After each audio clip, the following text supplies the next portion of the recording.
or anything. Yeah, what's your title officially?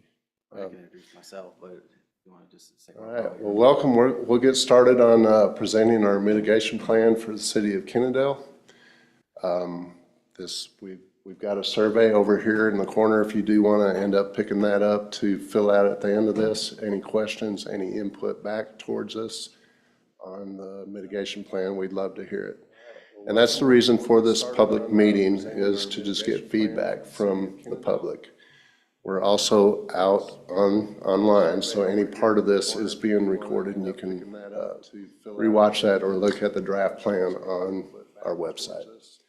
But I'm Eric Peterson, Fire Chief for City of Kennedale. I also serve as the Emergency Manager Coordinator. And this is Joe Laster.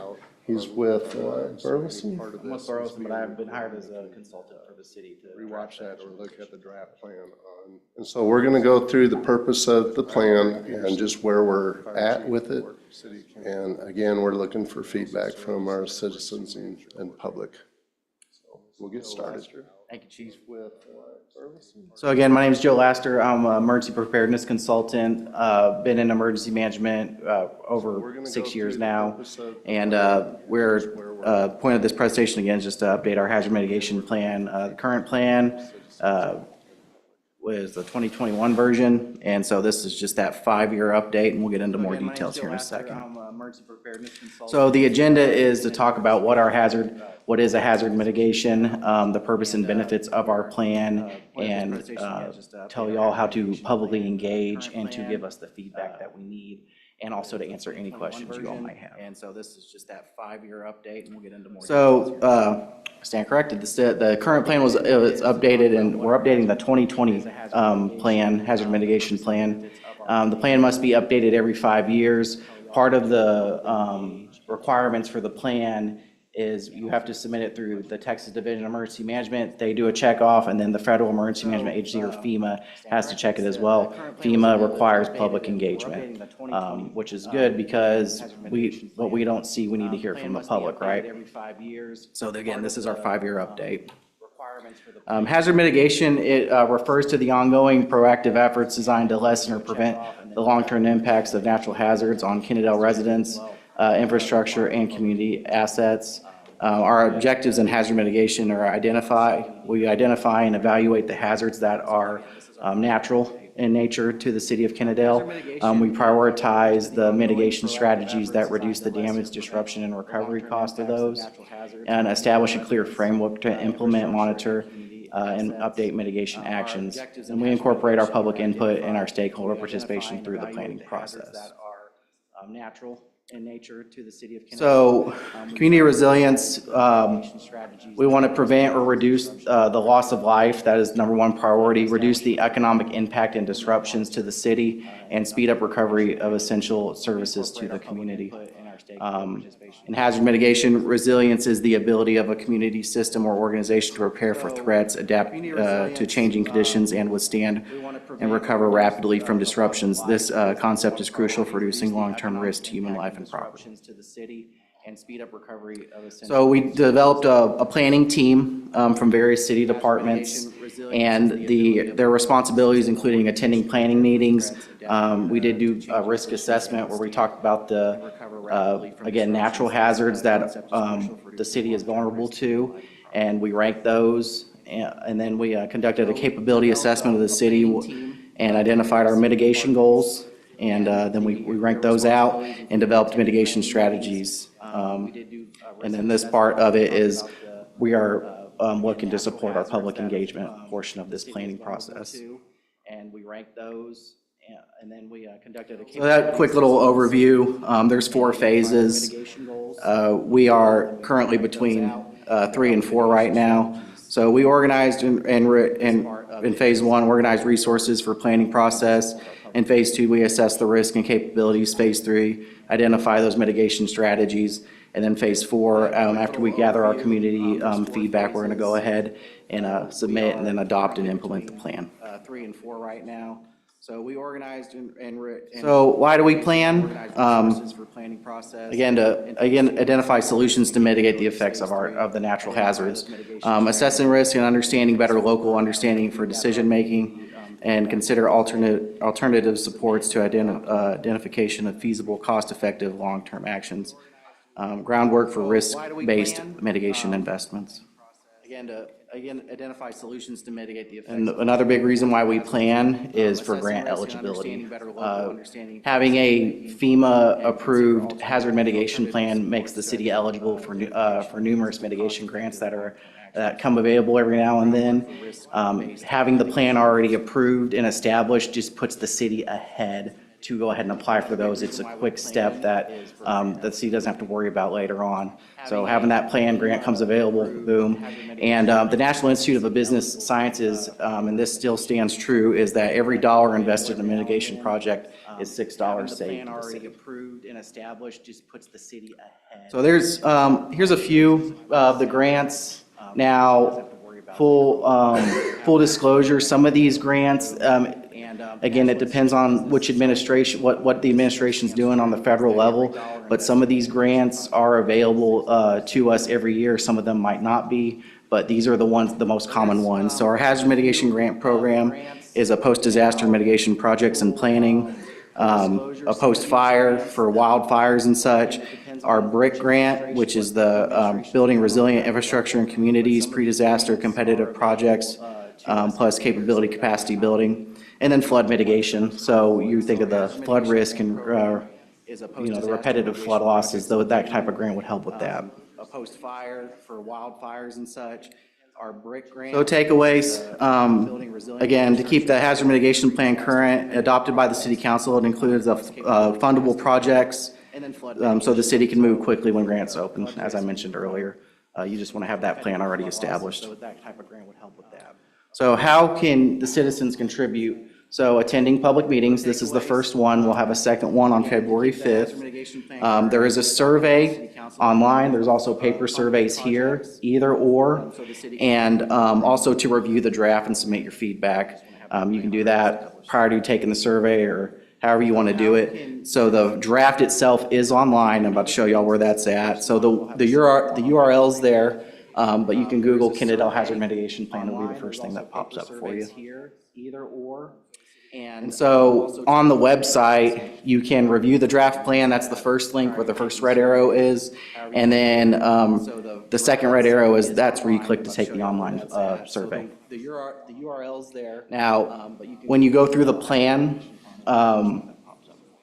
also, we want to hear your feedback on everything that you all want to see in the plan, but also as you go through the plan, if there's something in there you don't quite like, say something so we can consider it and go from there. We have to incorporate your feedback some way in the plan, so that is a requirement. And here's our timeline. So we started this process back in September, and we've done multiple meetings. We've been drafting the plan, and now we are at the community feedback phase, right? We started the survey about late December online, and now we're trying to push it to where more people know about it. And so again, in March, we're going to finalize. We're going to send to the Texas Division of Emergency Management for review and go from there. What happens after that, they will either bless it off, send it up to FEMA, or they'll kick it back with some changes that we need to make. But they make the process pretty seamless with if it is kicked back to where we can just fix those changes, submit it back up, and then we're good to go after that. And with that, I will take any questions. Go from there. What happens after that, they will either bless it off, send it up to FEMA, or they'll kick it back with some changes that we need to make. That's all I had for y'all. But they make the process pretty seamless with if it is kicked back to where we can just fix those changes, submit it back up, and then we're good to go after that. And with that, I will take. Thank y'all for attending. They will either bless it off, send it up to FEMA, or they'll kick it back with some changes that we need to make. That's all I had for y'all. But they make the process pretty seamless. Yes, and for those online. Let me go back. I know y'all can't see this, but if y'all go to cityofkennedale.com/hazard mitigation plan update, you will see the link for review the draft hazard mitigation plan PDF. That is the plan, and that is what we're seeking feedback on. And if you look down just a little bit lower, there's a planned engagement opportunities section that has the online form for you all to fill out and submit your feedback. And also, if you have any questions or comments, you can reach either myself, again, Joe Laster, it's J Laster, Laster, at cityofkennedale.com, or Chief Peterson at epeterson, Peterson, at cityofkennedale.com. And he also wanted to provide his office number, 817-985-2237. It's J Laster, Laster. Last four, 817-985-2151. Peterson, Peterson, at cityofkennedale.com. And he also wanted to provide his office number, 817-985-2237. Last four, 817-985-2151. Peterson, at cityofkennedale.com. And he also wanted to provide his office number, 817-985-2237.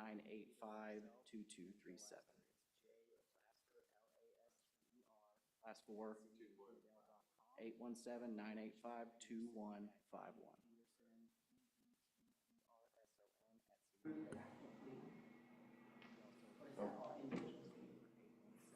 You're talking review of the plan, so everyone here will go through the plan. We all review it numerous times before we submit it.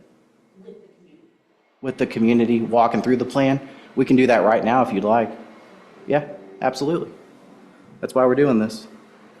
So the hazard mitigation plan, it starts off, now it's a lengthy document, it's about 70 pages, okay? So just full disclosure. All right, so I'm gonna hit sections for you, okay? We do have a table of contents that leads you to where you need to go. But with every mitigation plan, we start off with our introduction and our purpose, and we start off with our scope. The scope of the plan is to identify the natural hazards that pose the greatest risk to the city of Kennedale, assess community vulnerabilities, and develop practical, cost-effective strategies to reduce those risks. We cover the geographical area. We talk about all the census data. That is the most updated census data we place in there. And then we talk about our planning elements. So the important thing to understand about the planning elements is you have to have a planning process, which is what this section highlights. You got to do your risk assessment. You got to have a mitigation strategy.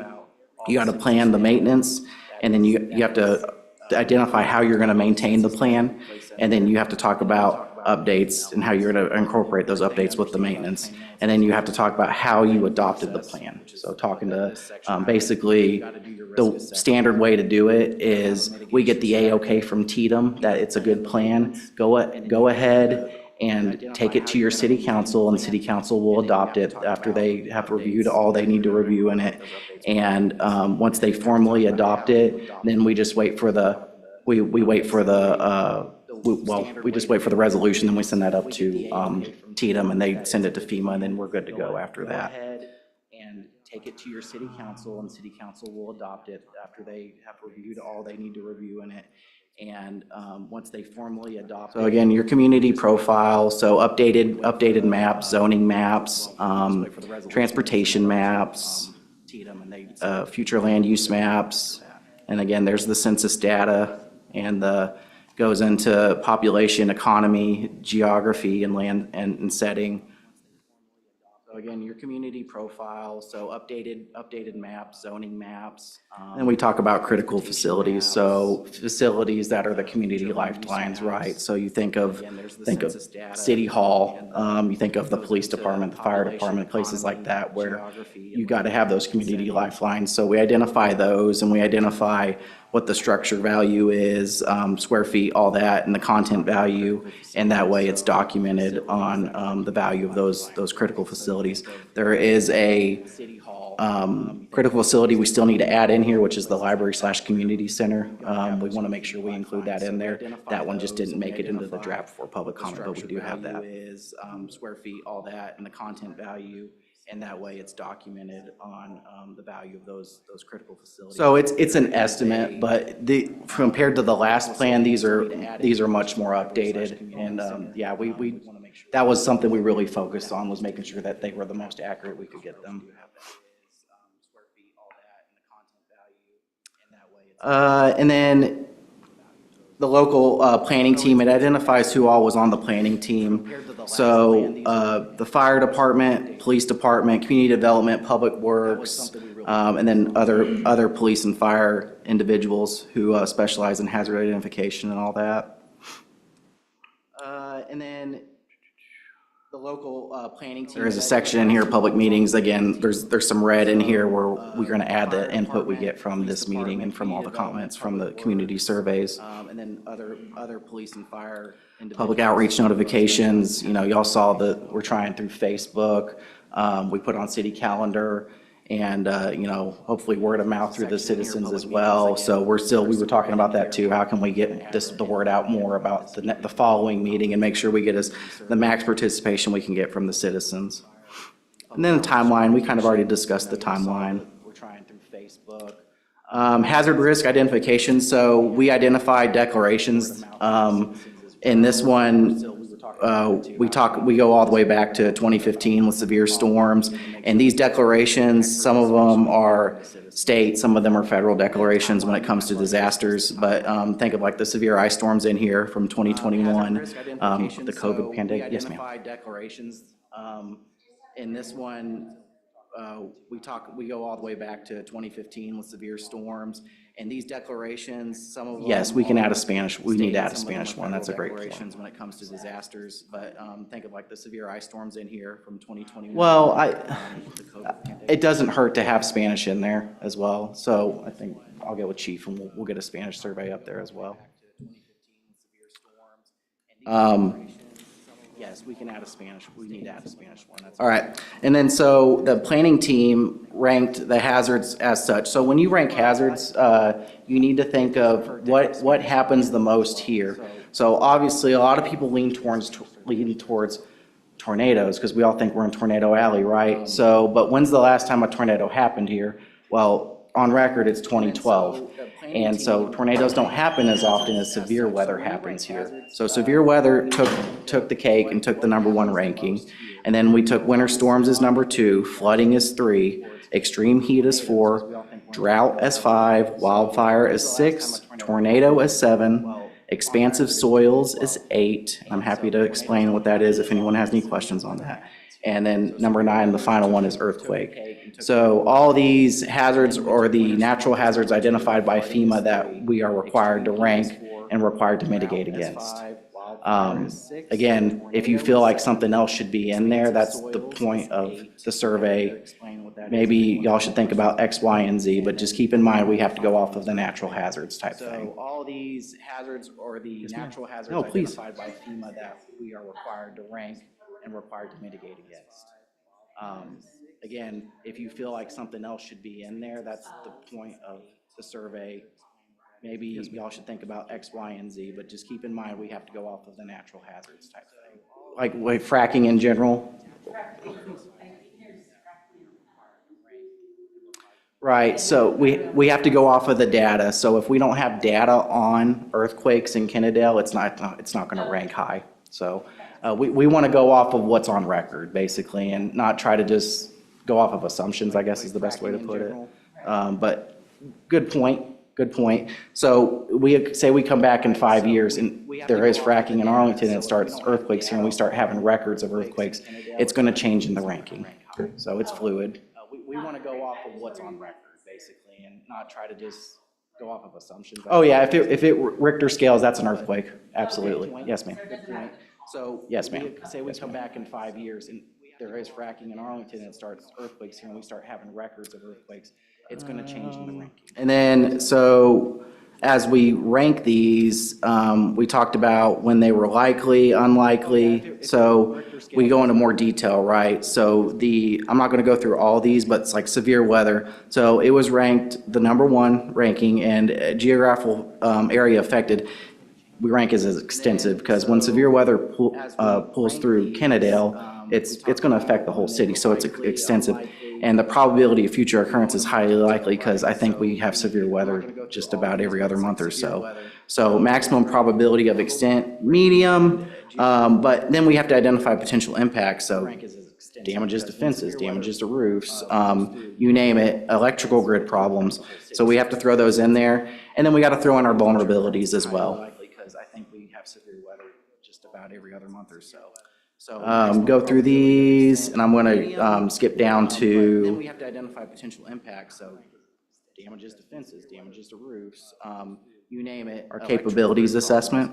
So we have to throw those in. So the capabilities, again, it's a requirement that we have this in here. And it is basically, asking us as a city, do we have a comprehensive master plan? Yes. Do we have capital improvement plans? Yes. So you can go through the capabilities assessment and just see what the city has, and the capability assessment tells FEMA or tells the state also that, okay, they're pretty more squared away to handle X, Y, and Z. So that's why they want to see that. Dig through this. So one thing I definitely want to point your attention to is there is a section in here where you can look at the 2020 priorities for mitigation. So what they identified in 2020 as mitigation items.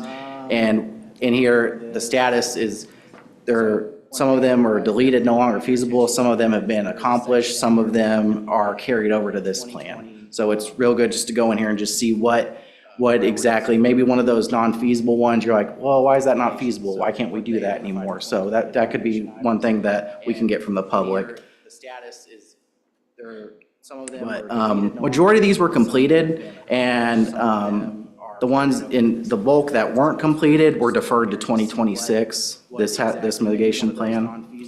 So I'm going to scroll down, and so here's our mitigation action items for the 2026 plan. So the first priority is to address the hazard of flooding and to use bioengineered bank stabilization techniques and revetments to protect against flooding along streams and rivers. You go down there, it talks about how it's the city that's participating in it, what priority the city ranked it, the estimated cost, and like I said, every dollar spent times 6, right? So there's your estimated benefit right there. And it's funding sources, so it'll tell you in there whether we want to use general city funds or we want to aim for a grant. So what does this do for us? We go apply for grants and say we want to apply for a grant for, let me scroll down to one different one. Like warning sirens. So in here I said install outdoor warning sirens to enhance warning coverage. So say we want to go get a grant for to install warning sirens in the city. It's got to be in the hazard mitigation plan to apply for that grant. So that's why these are in here. This is the bread and butter right here. But yeah, you go through these. I believe there are 10 of them. There's 10 of them. Install outdoor warning sirens warning coverage. And yeah, so that's good to get feedback on. Plan update.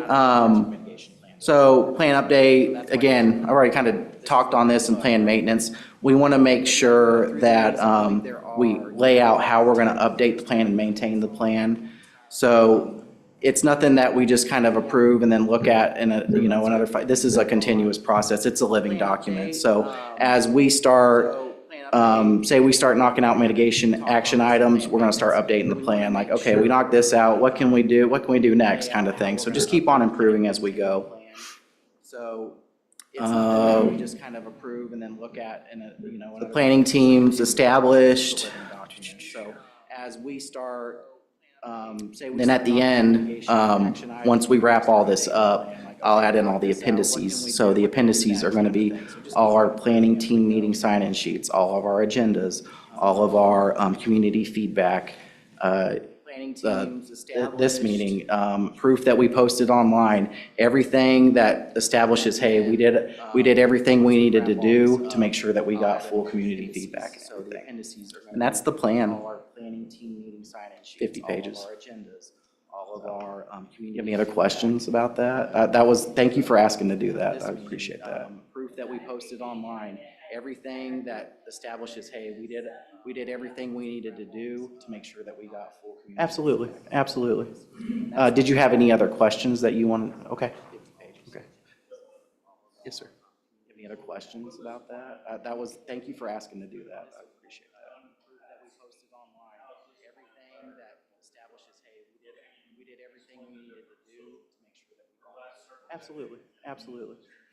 Did you have any other questions that you want? Okay.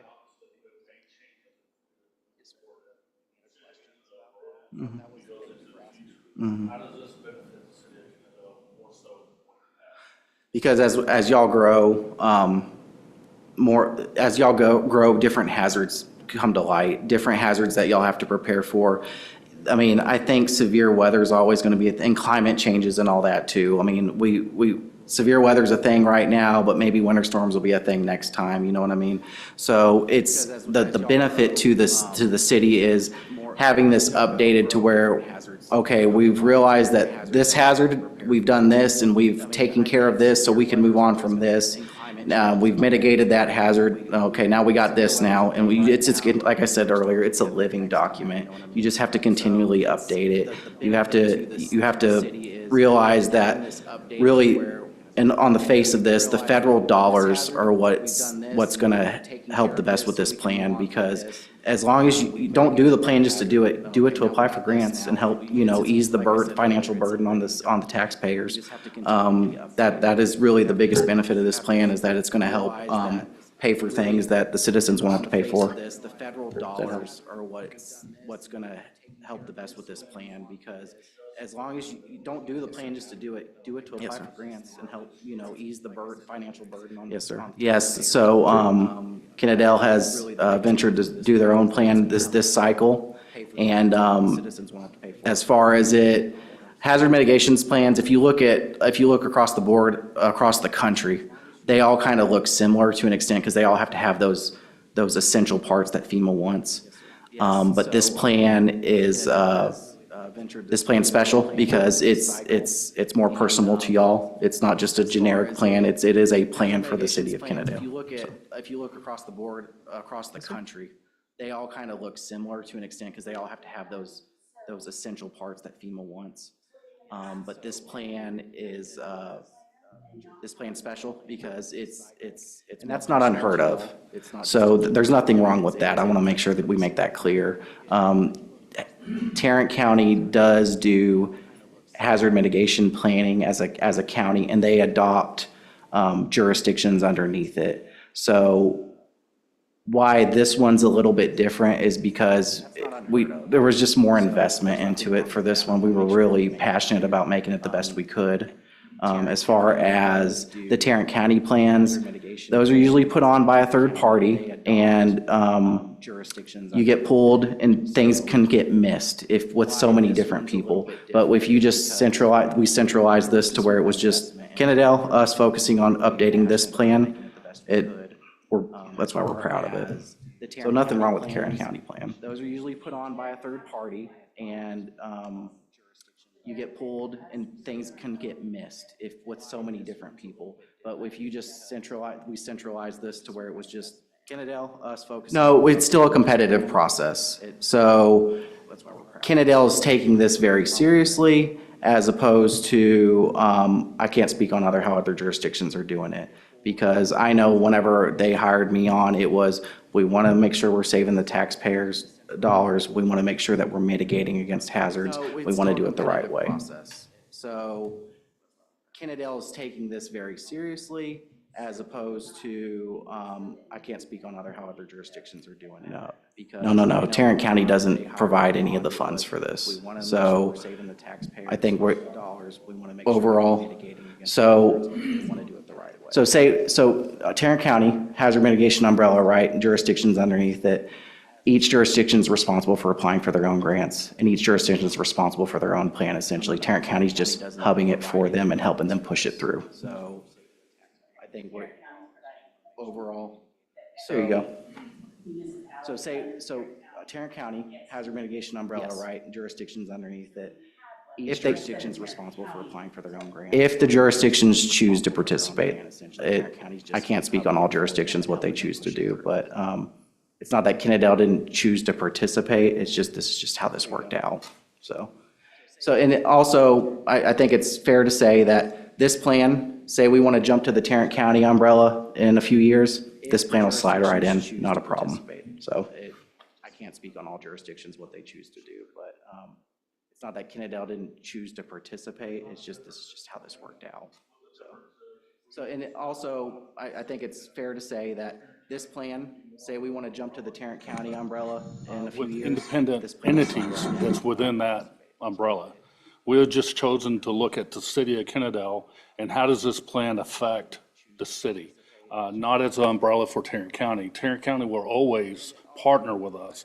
That will never change. So don't indicate that we're separating ourselves because we're not. We're just indicating when something happens, we want to make sure it's for the city of Kennedale, for the citizens here, and how it affects us personally, where Tarrant County is still going to partner with us and still move forward. It's not a difference in the operational side. It's just to say, we believe this is what affects the city of Kennedale, and we want to make sure we implement what's best for the city of Kennedale and how it affects us personally, where Tarrant County is still going to partner with us and still move forward.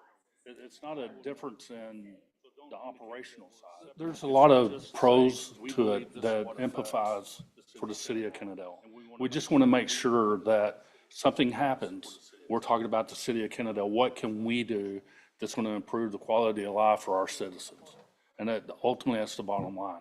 There's nothing wrong with Tarrant County. There's nothing wrong with that plan. We have used it for decades. And it's a great plan. It doesn't leave anything out. We just wanted to make sure we document what the city of Kennedale, what their needs are, and how we can move forward and have whatever federal grants, state grants, whatever that is, it's for us. It's not as an umbrella. There's nothing wrong with that plan. We've used it for decades. And it's a great plan.